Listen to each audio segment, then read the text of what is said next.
So the New York Jets have brought in a handful of undrafted free agent wide receivers. Talked about Keyshawn Abram yesterday. Really impressive athlete. Irvin Charles, turning some heads with his measurables. But if I had to put my money on one of these guys to crack the final 53, I'm putting my money on Calvin Jackson Jr., undrafted out of Washington State. And I gotta admit, I'm a little biased because I really like this kid's attitude. Watching him on Last Chance U, follow him on Twitter, says all the right things, happy to be a Jet. Grateful for the opportunity and to make the most of it. As a football player, reminds me of New York Jets wide receiver Braxton Berrios, 5'9", 190. Stout, twitchy, good short area quickness. Game speed rather than track speed, and they both play stronger than their size. And you might say we already have that.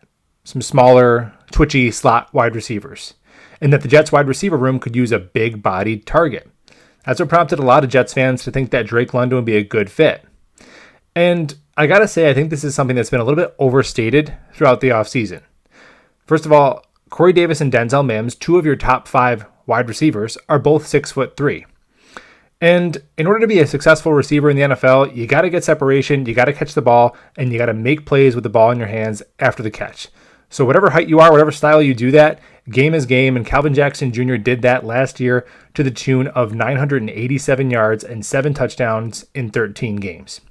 Competition, not the best. He wasn't playing Alabama, but you can't control who you're lining up against, and he was the best wide receiver in the Pac-12, not named Drake London. I think he's got a decent shot to make the team. I'm rooting for him. Go Jets.